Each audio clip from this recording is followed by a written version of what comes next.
ክቡር የኢፌዴሪ ምክትል ጠቅላይ ሚኒስትር አቶ ተመስገን ጥሩነህ፣ ክቡር የክልላችን ርዕሰ መስተዳድር አቶ አረጋ ከበደ፣ እንዲሁም የትልቁ አየር መንገዳችን ዋና ስራ አስፈጻሚ አቶ መስፍን ጣሰው፣ የተከበራችሁ የሃይማኖት አባቶች፣ የሀገር ሽማግሌዎች፣ የደብረ ማርቆስ ከተማ ነዋሪዎች፣ ለዚህ ታላቅ ቀን ለሳቅ ለደስታ ስላበቃችሁ የተሰማኝን ልባዊ ደስታ ልገልጽላችሁ እወዳለሁ። መንቆረር ብርዳማ እንደሆነች የሚነገር ቢሆንም ዛሬ የዘመናት ጥያቄዋ ሲመለስላት ሰው ብቻ ሳይሆን ምድሩም በፀሐይ ስቆ ይታያልና ደስታው ከላይም ከታችም ስለሆነ እንኳን ደስ ያላችሁ፣ እንኳን ደስ ያለን። ይህ ከባቢ ከረጅም ጊዜ በፊት መንቆረር ተብሎ ይታወቅ ነበር።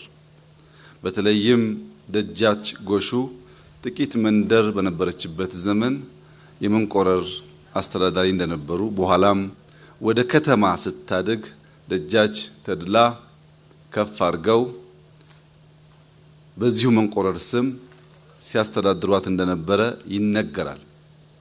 ኋላ ላይ የቀድሞ ራስ አዳል በኋላ ንጉሥ ተክለ ሃይማኖት ደብረ ማርቆስ ብለው ይህንን ከተማ ስሙን ግብሩን እሳቸውም ከሳቸው በኋላም ልጃቸው ከፍ አድርገው የጎጃም ክፍለ ሀገር መናገሻ የወሎና የወለጋ ድልድይ ሆና ለረጅም ዘመናት ስመጥር ታዋቂ ከባቢ ሆና መቆየቷ ይታወቃል።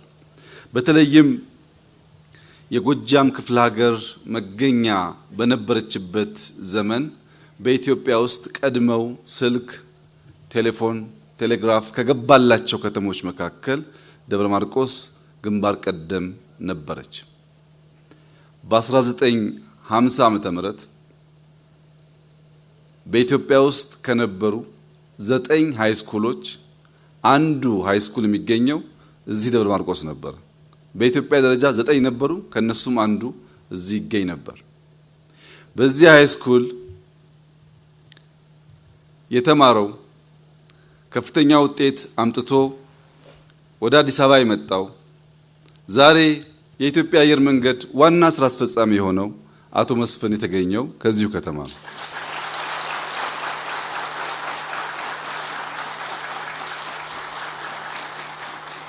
ለረጅም ዘመናት የኢትዮጵያን አየር መንገድ እንዲያገለግል መነሾ የሆነው ልጅ ሳለ ስትነሳ ስታርፍ የሚያት ዳሽ 6 በውስጡ ባኖረችው ምኞት መጨረሻ የዚያ መስሪያ ቤት አገልጋይ፣ አሁን ደግሞ እንደምታዩት ዋና ስራ አስፈጻሚና ተወልዶ ባደገበት ከተማ የሕዝቡን የዘመናት ጥያቄ ለመመለስ ስላበቃው አቶ መስፍን እንኳን ደስ ያለው ፈልጋለሁ።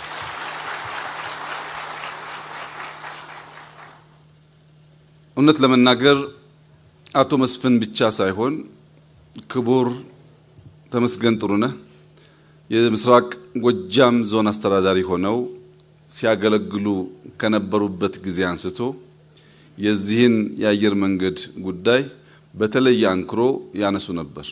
ለረጅም ጊዜም እዚህ ቦታ ላይ ሲመላለሱ ከሚሰማቸው ከሚያሳዝናቸው ነገር አንደኛው የደብረ ማርቆስ አየር መንገድ ምላሽ ማጣቱ እንደሆነ በተደጋጋሚ ለኔም ጓደኞቻቸውም ያነሱ ነበር።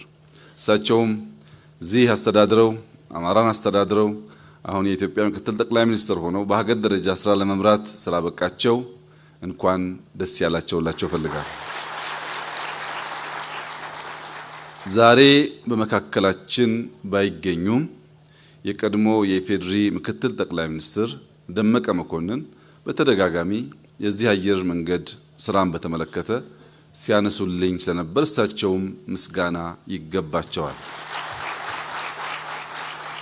እንደምታውቁት መደመር ወደ ኋላ መለስ ሲል መልካሙን የሚያወሳ የሚያስታውስ ስለሆነ አቶ ደመቀን ዘንግቶ አቶ ተመስገንን ቢያመሰግን ግማሽ ስለሚሆን ሙሉ እንዲሆን ሁሉንም በቅጡ በወጉ በስርዓቱ ማስታወስ ጠቃሚ ነገር ነው።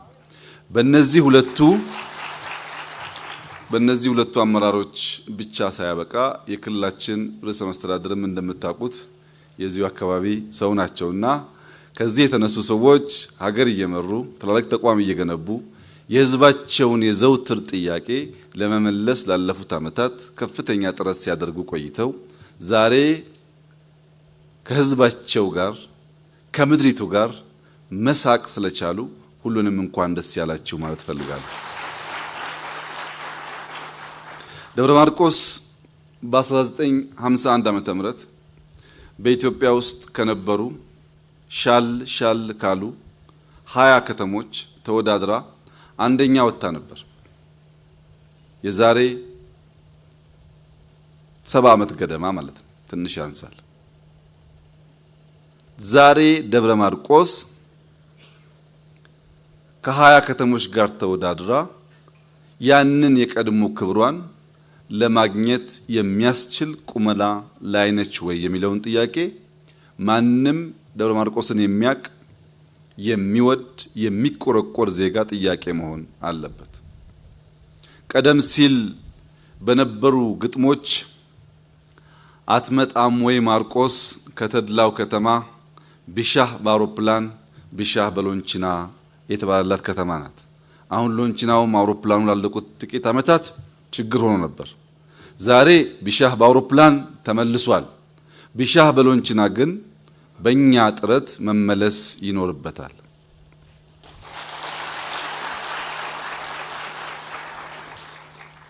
ይህንን የመሰለ ምድር ይዘን መቼም እንዴት የሚያምር ሀገር እንደሆነ በውስጡ ያላችሁ ሰዎች ላይታወቃችሁ ይችላል። እንደዚህ ያለውን ለምለም ሀገር ይዘን ተግባብተን ተዋደን ሀገራችንን መስራት ሲገባን ባንግባባ እንኳን ተወያይተን ተከራክረን ተነጋግረን ሳንጋደል አብረን መኖር ሲገባን ክፉን የምንስብ መልካሙን የምንገፋ መሆን የለብንም። በዚህ ዘመን እውነት መስፈሪያዋ በእጅጉ ስለቀጠነ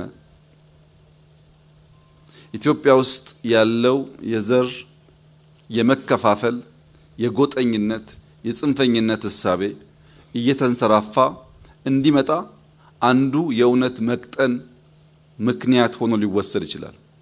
ያ ባይሆን ኖሮ ትናንት ወሎንና ወለጋን አስተሳስሮ ድልድይ የነበረው ደብረ ማርቆስ ካለምንም ጥርጥር ታሪክ እንደሚያወሳው እናንተም እንደምታውቁት ብዙ የደም መቀላቀል ያለበት የዚህ ከባቢ ሰው ለሌላው አርያና አስተማሪ ለሌላው መሰብሰብና አንድ መሆን ምልክት መሆን ነበረበት። ከዚህ ከባቢ በላይ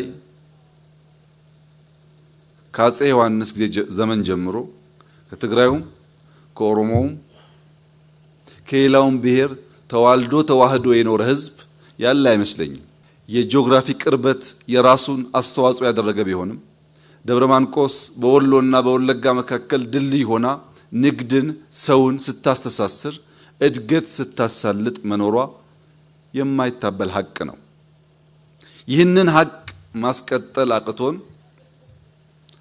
በአባይ ሸለቆ አካባቢ አሊዶሮ አካባቢ የሸፈተውንና ወደ አዲስ አበባ አላሻግርም ያለውን ሽፍታ በጋራ ታግለን ማስወገድ ሲገባን ከዚህ ደጀን መሄድ እንዳንችል ተጨማሪ ሽፍቶች ማበራከታችን ተገቢ ጉዳይ አይመስለኝም።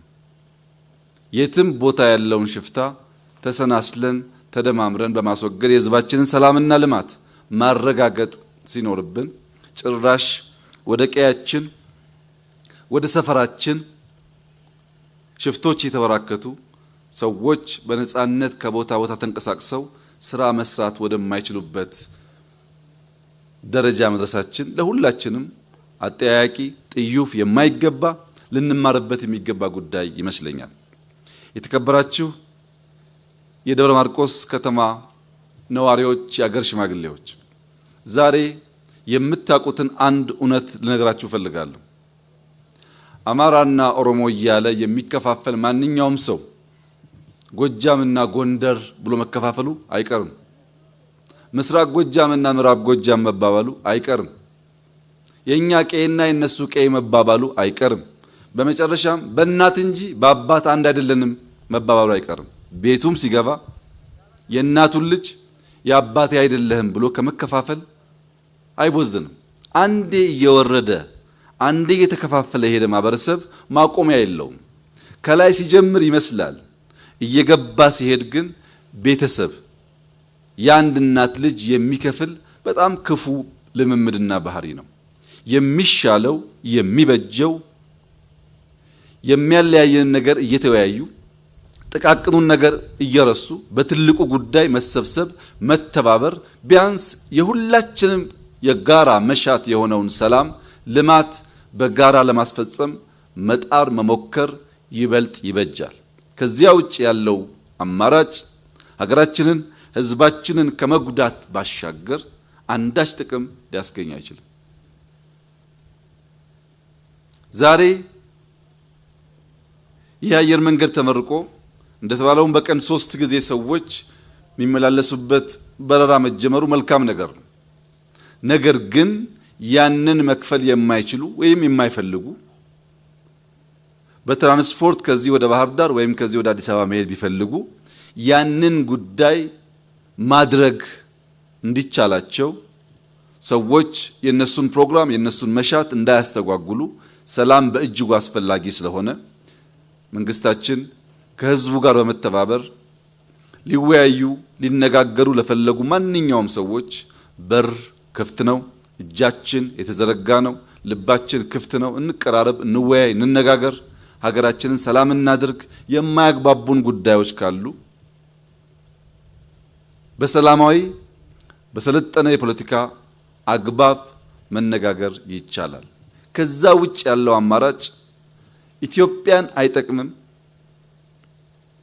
አማራን አይጠቅምም፣ ጎጃምን አይጠቅምም፣ ምስራቅ ጎጃምን አይጠቅምም። ይህ ህዝብ በአፄ ዮሐንስ ጊዜ በነበረው ሁኔታ ምን እንደደረሰበት ያውቃል። በጣሊያን ጊዜ ምን እንደደረሰበት ያውቃል።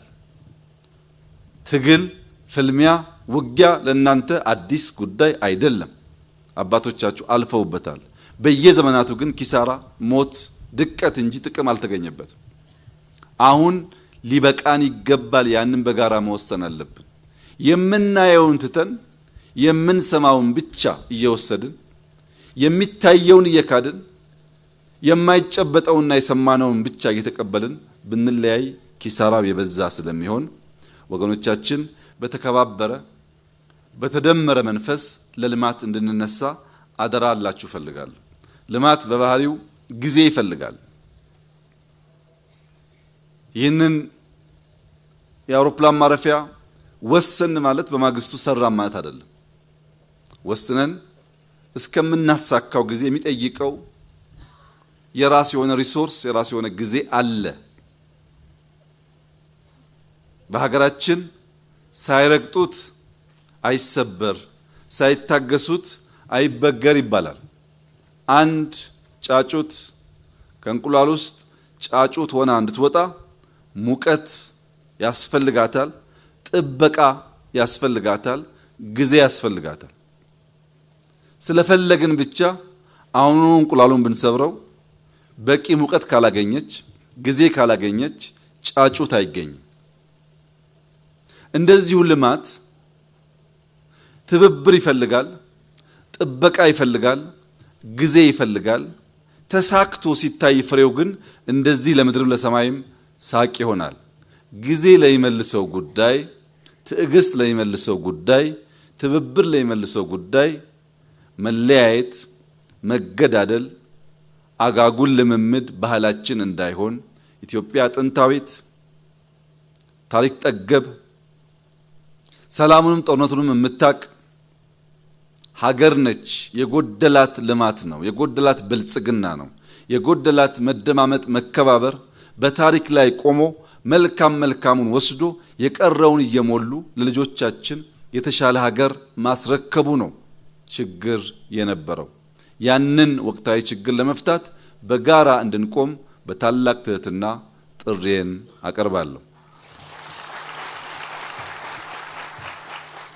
ዛሬ ደብረ ማርቆስ ተገኝቼ ትክክለኛ ስሜቴን ለእናንተ መግለጥ ባልችል ከጥቂት ዓመታት በፊት መጥቼ እንደተከልኩት ዛፍ ሳልተክል ብሄድ አጠቃላይ ምርቃቱ ሙሉ ስለማይሆን በጋራ ዛፍ በመትከል ሌጋሲን በመተው አንድነት እንዲበቅል እንዲያበብ እንዲያድግ በማድረግ የነገይቱ ኢትዮጵያ ለልጆቻችን የተመቸች እንድትሆን በጋራ እንድንተጋ እንድንሰራ ከመስራት ከመልፋት ከመድከም ውጪ ውጤት እንደማይገኝ እንድናምን አደራ እያልኩ ዛሬ በሆነላችሁ እንኳን ደስ ያላችሁ እንኳን ደስ ያለን ለማለት እወዳለሁ።